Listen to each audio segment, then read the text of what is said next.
আমরা এর তীব্র প্রতিবাদ জানাচ্ছি। আমাদের অঞ্চলের রাজ্যস্থল থেকে আমাদের সহযোগী থাকবে এই সমস্ত মজলুমদের প্রতি আমরা তাদের পাশে আছি, সবসময় তাদের পাশে থাকতে চাই।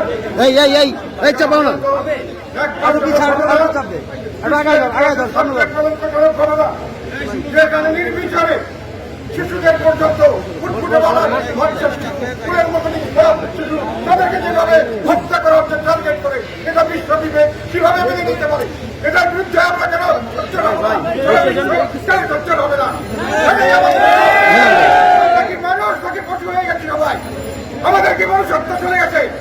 আমাদের দাঁড়াতে হবে তাদের পাশে, তাদের সমস্ত ন্যায্য দাবির প্রতি আমাদের সমর্থন থাকবে এবং তাদের রক্ষার জন্য আমরা সমস্ত বিশ্ববাসীর কাছে আহ্বান জানাবো, আমাদের সরকারের কাছে আহ্বান জানাবো, তাদের পাশে দাঁড়ানোর ব্যবস্থা করুন, তাদেরকে রক্ষা করার ব্যবস্থা করুন। অনেক দেশ অনেক কিছু করছে, আমরা চাই এরকম ভাবে যেন হত্যাকাণ্ডের শিকার না হয়। প্রিয় মানুষ যেন তাদের জীবনকে একটা এই ধরনের আসরিক নির্যাতনের কখনো শিকার না হয়, সেটাই যদি ভবিষ্যতে হয়। এখানে আমরা আরেকটি কথা এখানে না বললেই নয়, এই বিক্ষুব্ধ জনতা বিভিন্ন ভাবে প্রকাশ করছে, কিন্তু এখানে আমরা কি রাজনীতি দেখতে পারলাম? অত্যন্ত নোংরা রাজনীতি। যারা কিছুদিন থেকে বর্তমান সরকারের আমলে অনেক মানুষ নতুন করে বেকার হচ্ছে, অনেক মানুষ অমুক্ত নাগা, তারা বিক্ষুব্ধ, তাদেরকে বর্তমান সরকারের ঘনিষ্ঠ কিছু মানুষ তাদেরকে রাজনৈতিক স্বার্থে ব্যবহার করছে, তাদেরকে যে বিভিন্ন জায়গায় বিভিন্ন কর্মকাণ্ড করে মানুষকে হুমকি দেওয়া হচ্ছে, তাদেরকে ভয় ভীতির তাদেরকে ব্যবহার করা হচ্ছে। এবং সেই ঘটনা এত বড় একটি পবিত্র যে আমরা বিক্ষোভ করছি, প্রতিবাদ করছি, মানুষের অন্তরের ঘটনা আমরা যেখানে দেখতে পাচ্ছি, সেখানে আমরা দেখতে পাচ্ছি লুটপাটের ঘটনা, আমরা দেখতে পাচ্ছি বিভিন্নভাবে মানুষকে ভাঙচুর আসছে সন্তানের ঘটনা। এগুলো করে কিছু মানুষ তাদের ক্ষমতা প্রদর্শন করছে এবং বাকি মানুষকে ভয় দেখাতে যাচ্ছে।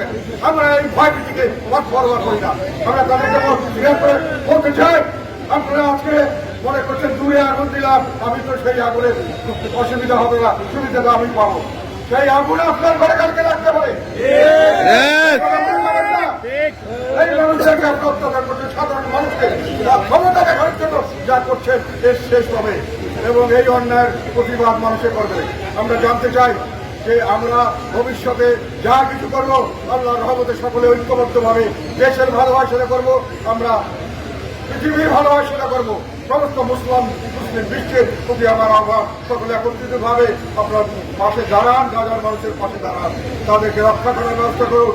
আমাদের কি করতে হবে আমাদের সরকার ঠিক করে দেন, আমাদেরকে যেভাবে বলবেন আমরা সেভাবে সরকারকে সমর্থন করবো। আমরা চাই নির্যাতিত মানুষের মুক্তি, আমরা চাই নির্যাতিত মানুষ হিসাবে যেন বেঁচে থাকতে পারে, বিবেকবান মানুষ হিসাবে শুধু আমরা বেঁচে থাকতে চাই, পশু হিসাবে এই সমাজে আমরা বেঁচে থাকতে চাই না। এই পশুত্ব আমরা আর মানবো না, মানবো না, মানবো না। আমরা আগামী রবিবার সারা দেশ ব্যাপী জাতীয় পার্টি যে যেখানে আছেন সবাই বিক্ষোভ প্রদর্শন করবেন সেই প্রস্তুতি নিয়েছি, কিন্তু আমাদের এই ঢাকা শহরের এবং আশেপাশের যারা আমাদের জাতীয় পার্টি করেন তারা তাদের বিবেকের তারায় আমাদেরকে বলেছে আমরা এখনই বাসে যাতে চাই, সেই জন্যই আজকে তাড়াহুড়ো করে আমরা এই বিক্ষোভ মিছিল আয়োজন করছি। আপনারা এইখানে এসে আমাদের যে সমর্থন দিয়েছেন, আমাদের প্রচারণার ব্যবস্থা করেছেন, আমাদের সহযোগিতা করেছেন, তাদের প্রতি আমার সর্বাত্মক কৃতজ্ঞতা এবং ধন্যবাদ থাকবো। ধন্যবাদ ভাইরা, আসসালামু আলাইকুম।